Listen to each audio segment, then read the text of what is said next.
എന്താ പറ്റി രാവിലെ ഒരു കൺഫ്യൂഷൻ? ഒരു ഫസ്റ്റ് ക്ലാസ് പ്രേമലേഖനം തയ്യാറാക്കണം. പക്ഷേ തുടക്കം കിട്ടുന്നില്ല. ആ ചോദിക്കാൻ മറന്നു, നിന്റെ കാതലിപ്പ് എങ്ങനെ പോകുന്നു? ഇപ്പോഴും അസ്ഥിയിലാണോ? അസ്ഥി കഴിഞ്ഞ് മജ്ജയിലോട്ട് കയറി. അച്ഛൻ അറിഞ്ഞു? ആ, പക്ഷേ അറിഞ്ഞില്ലെന്ന് നടിച്ച് നടക്കുവാണെന്ന് തോന്നുന്നു. ബാലേന്ദ്രൻ ഇന്നൊന്ന് കണ്ടാലോ? ആൾ ഒരാഴ്ചയായി സ്ഥലത്തില്ല, ബാംഗ്ലൂരിലാ. കാർ റാലിക്ക് പോയതാ. ഓ, റാലി എന്ന് പറഞ്ഞ ബാലേട്ടൻ ചത്തുകളയും. അയ്യോ, അതോർത്ത് പോലും വിഷമിക്കണ്ട. ഒരുവിധമുള്ള റാലിയൊക്കെ കല്യാണത്തോടെ തീർന്നു കിട്ടും. പിന്നെ കല്യാണം കഴിഞ്ഞാൽ കാർ റാലി പോയിട്ട് ഒരു സൈക്കിൾ റാലിക്ക് പോകാനുള്ള ആവേശം പോലും കാണത്തില്ല, അതുറപ്പ്. അതങ്ങ് പാണ്ടിയില്. ഇവിടെ അതല്ല. പ്രേമത്തിന്റെ ടെമ്പോ കുറയാതിരിക്കാൻ ബാംഗ്ലൂർ അഡ്രസ്സിൽ ഒരു ഉഗ്രൻ സാധനം അങ്ങ് കാച്ചാന്ന് വെച്ചാ. ആന്റിക്ക് കിട്ടിയ പഴയ സാധനം എല്ലാം കയ്യിലുണ്ടോ? പിന്നില്ലേ, ഇഷ്ടം പോലെ ഉണ്ടായിരുന്നു. നിന്റെ അച്ഛൻ തീരെ കലാബോധമില്ലാത്തവനാ. ഞാൻ ആ തമിഴനോട് ഒളിച്ചോടിയ ദിവസമേ എല്ലാം പേർക്ക് തീയിലിട്ടു. അയ്യോ, പുരാവസ്തു വകുപ്പിൽ വെക്കേണ്ട മെറ്റീരിയൽസ് ആയിരുന്നു. ഒരു കോപ്പി പോലും എടുത്ത് വെക്കാൻ പറ്റിയില്ല. എത്ര തലമുറയ്ക്ക് ഉപയോഗപ്പെടേണ്ടതായിരുന്നു. ആ പോട്ടെ, നീ വിഷമിക്കൊന്നും വേണ്ട. ആന്റി മോക്കൊരെണ്ണം ഡ്രാഫ്റ്റ് ചെയ്ത് തരും പോരെ? എന്നാ ഐശ്വര്യമായിട്ട് തുടങ്ങിക്കളയാം. ക്യാപിറ്റൽ ലെറ്റർ തന്നെ എഴുതിക്കോ. പരമപ്രാണേശ്വര ഓർ എൻ കാതലെ. പ്രേമത്തിന്റെ നടുക്കടലിൽ സ്വപ്നത്തിന്റെ ഉപ്പുചാക്കുമായി വന്ന തോണിക്കാരിയാണ് ഞാൻ. എന്റെ ഉപ്പുചാക്ക് കടൽ വീണ് അലിഞ്ഞു പോകാതെ ബാലേട്ടന്റെ ഹൃദയമാകുന്ന ഗോഡൌണിലേക്ക് ചുമന്നു മാറ്റൂ. ചാളം കേട്ടിട്ട് തന്നെ ഛർദിക്കാൻ വരുന്നു.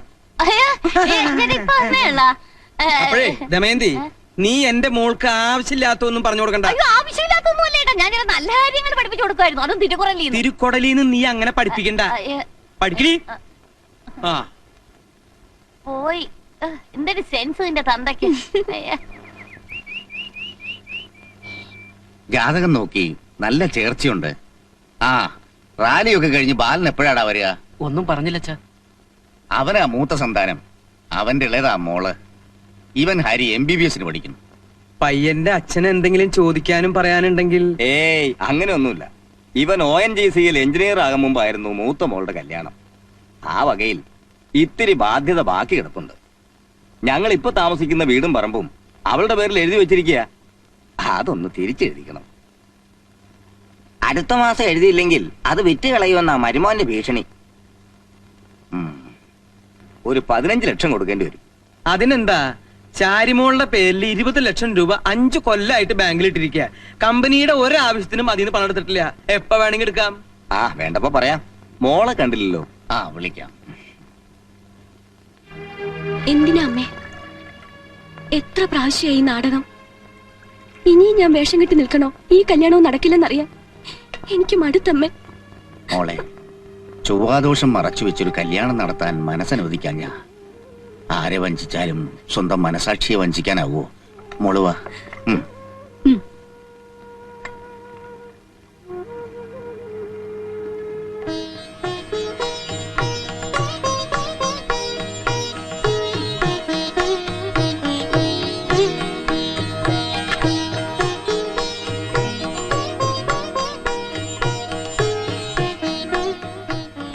ഈ ബന്ധം ഞങ്ങൾക്ക് ഇഷ്ടമാ. മൂത്ത മകനും കൂടി ഉള്ള ഒരു ദിവസം ഞങ്ങൾ വരാം. അന്ന് തീയതി ഉറപ്പിക്കാം. എന്തായാലും അടുത്ത ബുധനാഴ്ച വരും. അന്ന് രേണുവിന്റെ പിറന്നാളാ.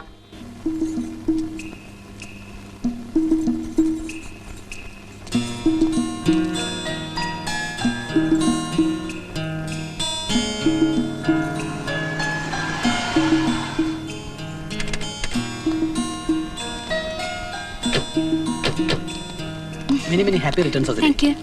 Happy birthday.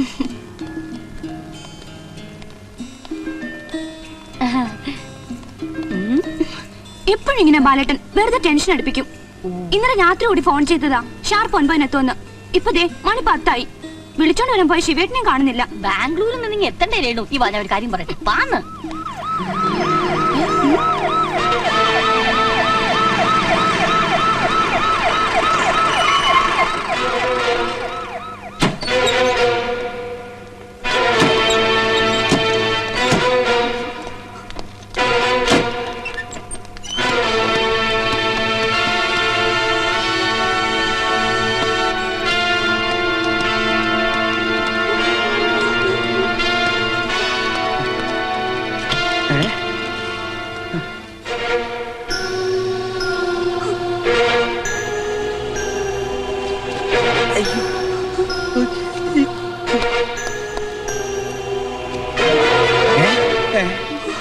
വെച്ച് കാർ റാലി നടക്കുമ്പോ ഫസ്റ്റ് കിട്ടാനുള്ള ആക്രാന്തത്തിനിടയിൽ അച്ഛൻ പേടിക്കണ്ട.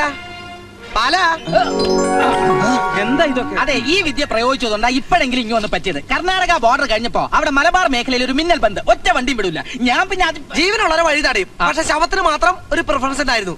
അപ്പൊ എനിക്ക് തോന്നിയ ബുദ്ധിയാ. എങ്ങനെയുണ്ട് എന്റെ ഐഡിയ? നന്നായി. പ്രവാസികത്തിൽ കൂടുന്നുണ്ട്. അതെ, അച്ഛാ, വന്ന് പറ്റിയത് അഭിനന്ദിക്കാനുള്ളതിന് ബാല വണ്ടിയുടെ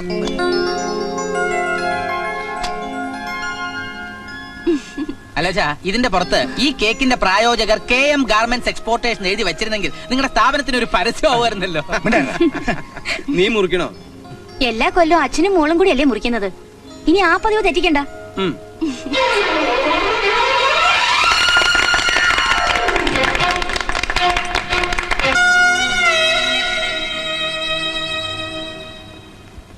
ഹലോ, വാ വാ. എങ്ങനെയുണ്ട് പുതിയ ലാവണം? പരമ ബോർ. എനിക്ക് തീരെ പറ്റാത്ത പണിയാണ്. ഇപ്പോഴാ അച്ഛന്റെ കഴിവ് മനസ്സിലാകുന്നത്. ബിസിനസിന്റെ ചുക്കും ചുണ്ണാമ്പ് അറിഞ്ഞൂടാത്ത ഞാൻ ഇവിടെ ഒരു മിസ്ഫിറ്റാ. ഏയ്, ഒരു കാർ റാലിയിൽ പങ്കെടുക്കുന്ന മത്സര ബുദ്ധിയോടെ നീ ബിസിനസ്സിൽ ഇറങ്ങിയാൽ വിജയിക്കും. പിന്നെ ഞാൻ വന്നത് എനിക്കറിയാം, നിന്റെ കാര്യം ഞാൻ അങ്കിളിന്റെ അടുത്ത് പ്രസന്റ് ചെയ്യാം. വാ. ഓ ആ ഡോക്യുമെന്റ്സ് ഒക്കെ ഞാൻ രമേശന്റെ കയ്യിൽ കൊടുത്തയക്കാം. അതെ, അതെന്റെ അളിയൻ തന്നെയാ. അവൻ ഇപ്പൊ ഇവിടത്തെ അക്കൗണ്ട്സ് മാനേജരാ. ആ ശരി. എന്നാ രമേശൻ പൊക്കോളൂ. ആ പറയൂ.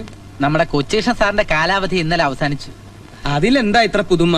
എത്രയോ തവണ കാലാവധി അവസാനിക്കുകയും പുതുക്കുകയും ചെയ്തിട്ടുള്ളതാ. ഇത്തവണ കമ്പനിയുടെ ലീഗൽ അഡ്വൈസർ ഇവനായിക്കോട്ടെ അങ്കിൾ. പിന്നെന്താ, നാട്ടിലെ വക്കീലന്മാരൊക്കെ ചത്തുപോയിട്ട് പോരെ. ബാലൻ ഉറപ്പിച്ച് പറഞ്ഞിട്ടാ ഞാൻ സീനിയറിന്റെ കൂടെ പ്രാക്ടീസ് അവസാനിപ്പിച്ചു. ഇവനിപ്പോ ഇത്തിരി കഷ്ടത്തിലാ. ആളും എടുക്കനാ. ഒരു അവസരം കൊടുത്താൽ കമ്പനി വേഗം കുളം തോണ്ടി കിട്ടും. ബാലേന്ദ്ര, കമ്പനിയുടെ ലീഗൽ അഡ്വൈസർ എന്ന് വെച്ചാൽ എക്സ്പീരിയൻസ് വളരെ പ്രധാന. അല്ലെങ്കിൽ ബിസിനസ്സിൽ ഞാൻ മുഖം നോക്കാറില്ല. സൗഹൃദം വേറെ, കമ്പനി വേറെ. ഡോ, ഞാൻ പറഞ്ഞത് തനിക്ക് മനസ്സിലായില്ലേ? ഇനി ഈ കാര്യം പറഞ്ഞ് ബാലനെ ബുദ്ധിമുട്ടിപ്പിക്കണ്ട.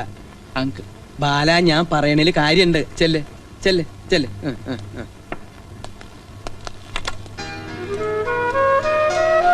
ഇപ്പൊ അങ്കിള് പറയുന്നതിനപ്പുറം എനിക്കൊന്നും ചെയ്യാൻ പറ്റില്ല. ഞാൻ കമ്പനിയിൽ ജോയിൻ ചെയ്തിട്ട് കുറച്ച് ദിവസമല്ലേ ആയുള്ളൂ. അല്ല ശിവ, നിനക്ക് ഇൻഡിപെൻഡന്റ് ആയിട്ട് പ്രാക്ടീസ് തുടങ്ങിയാൽ എന്താ? സ്വന്തമായിട്ടൊരു ഓഫീസ് സെറ്റപ്പ് ഒക്കെ ഉണ്ടാകാന്ന് വെച്ചാ അതിന് ഒരുപാട് പണം വേണ്ടി വരും. അത്രയല്ലേ ഉള്ളൂ. ക്യാഷ് എത്രന്ന് വെച്ചാൽ ഞാൻ തരാം. പോരെ? ധൈര്യമായിരിക്കടാ.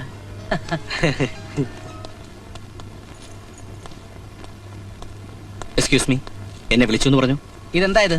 അച്ഛനുള്ളപ്പോ ഒരു ലീഗൽ നോട്ടീസ് ഈ കമ്പനിയിൽ വന്നിട്ടില്ല. ഇത് എത്രയും പെട്ടെന്ന് ബാങ്കിൽ അടയ്ക്കണം. 50 lakhs വിത്ത് ഇൻട്രസ്റ്റ്. അത് ക്യാഷ് ബാലൻസ് ഇല്ല. പിന്നെ പെങ്ങടെ കല്യാണത്തിന് ഇട്ടിരിക്കുന്ന 20 lakhs. അതെടുക്കണ്ട. വേറെ പണമില്ലേ?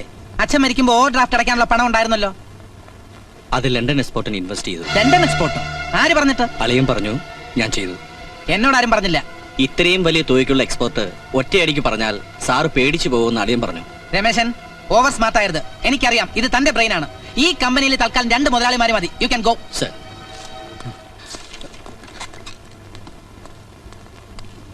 ഇതെന്ത് പണിയാങ്കിലേ? ബാങ്കിൽ ഓവർ ഡ്രാഫ്റ്റ് അടയ്ക്കേണ്ട പണം എന്തിനാ എക്സ്പോർട്ടിലിട്ടത്? മോനെ ബാല, ഓവർ ഡ്രാഫ്റ്റിലുള്ള പണം എക്സ്പോർട്ട് ബിസിനസ്സിലിട്ടാൽ ബാങ്കിൽ കൊടുക്കാനുള്ള പലിശയേക്കാൾ ലാഭം കിട്ടും. ലണ്ടനിലേക്ക് 1.5 കോടി രൂപയുടെ സാധനം അയച്ചിരിക്കുന്നത്. നമ്മുടെ കൊച്ചു കമ്പനി ഇന്റർനാഷണൽ മാർക്കറ്റിലേക്ക് ഇറങ്ങാന്ന് വെച്ചാൽ അത് ചില്ലറ കാര്യ. ഇതൊന്നും ഞാൻ അറിഞ്ഞില്ല. ആരും അറിയിച്ചതുമില്ല. എന്റെ ബാല, ഇത് നിന്റെ അച്ഛൻ ജീവിച്ചിരിക്കുമ്പോഴേ തീരുമാനിച്ചിട്ടുള്ള പ്രൊജക്റ്റാ.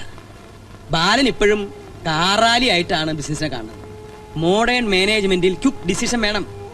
ഇത് ഫാസ്റ്റ് ആയിട്ടുള്ള സൊസൈറ്റിയാ. നീ നോക്കിക്കോ, ഈ ലണ്ടൻ എക്സ്പോർട്ട് കൊണ്ട് നമ്മുടെ കമ്പനി ലോക കമ്പോളം പിടിച്ചെടുക്കും.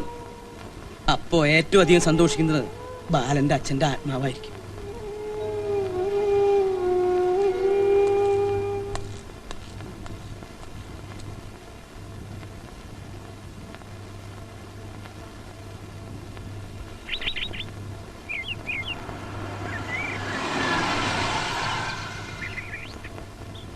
ഓക്കെ,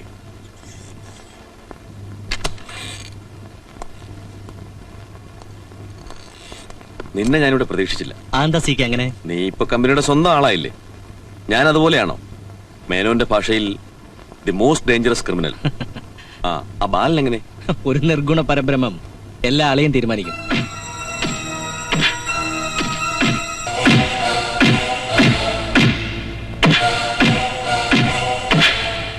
താനെന്താ ആലോചിക്കുന്നത്?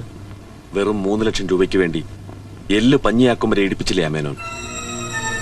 അവന്റെ കുടുംബം ഞാൻ കുളം തോണ്ടും. ഒരുപാട് കനലുകൾ എന്റെ മനസ്സിൽ അണയാതെ കിടക്കുകയാണ്. കഴിഞ്ഞ തിങ്കളാഴ്ച ബാങ്കിൽ ക്രെഡിറ്റ് ആയ 30 ലക്ഷം അന്ന് തന്നെ പിൻവലിച്ചു. എന്തിന്? പുതിയൊരു ദുബായ് എക്സ്പോർട്ടിന് വേണ്ടി. നിന്റെ അമ്മായിയപ്പൻ ദുബായിലുണ്ടോ? അതൊന്നും എനിക്കറിയില്ല. ചെക്കൊപ്പിട്ട് തലീന. കമ്പനിയുടെ പണം കൊണ്ട് നീ നിന്റെ അളിയനും കൂടി പുതിയ പറമ്പും കെട്ടിടവും വാങ്ങിച്ചു. അതും അളിയന്റെ സ്വന്തം പേരിൽ. പുതിയ കമ്പനി തുടങ്ങാനാവും. അളിയൻ ഇപ്പൊ വാങ്ങണമെന്ന് തോന്നി വാങ്ങി. അങ്ങേര് ഇത്രയും കാലം ഈ കമ്പനിക്ക് വേണ്ടി ഒരുപാട് ചോര നീരാക്കിയതാ. അല്ല നിന്റെ അച്ഛനെ പോലെ ഈ കമ്പനി നശിപ്പിക്കാൻ ശ്രമിച്ചിട്ടില്ല. എന്താ പ്രശ്നം? കമ്പനിക്കാരത്തെ അളിയൻ പറയുന്നൊന്നും ഞാൻ അനുസരിക്കരുതെന്ന്.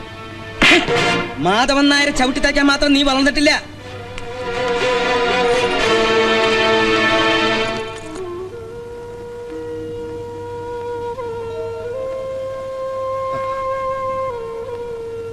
നീ വാ, ചോറെടുത്ത് വെച്ചിരിക്കുന്നു. വല്ലാത്ത തലവേദന. അമ്മ കഴിച്ചു കിടന്നോളൂ. ഓരോ തലവനെ നീ വരുത്തി വെക്കുകയല്ലേ? മാധവൻ നായർ വിളിച്ചിരുന്നു കമ്പനിയിലെ നിന്റെ തോന്നിവാസങ്ങളെ കുറിച്ച് പറയാൻ. മാധവൻ നായർ തല്ലിയ എനിക്ക് നിന്റെ അച്ഛൻ തല്ലിയതുപോലെയാ. എന്നാലും പെട്ടതല്ലേ ഞാൻ. എന്തെങ്കിലും വന്നാ ചോദിക്കാൻ ഇപ്പൊ അച്ഛൻ പോലും ഇല്ല.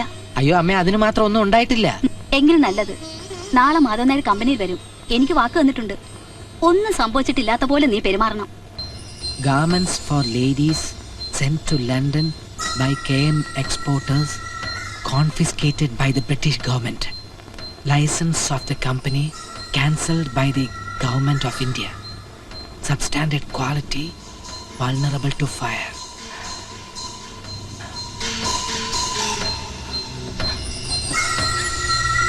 സാറ് പറഞ്ഞേച്ചതാണെന്ന് പറഞ്ഞപ്പോ അപ്പൊ ഇൻകം ടാക്സ് ഓഫീസർ എന്ത് പറഞ്ഞു? ഒന്നും പറഞ്ഞില്ല.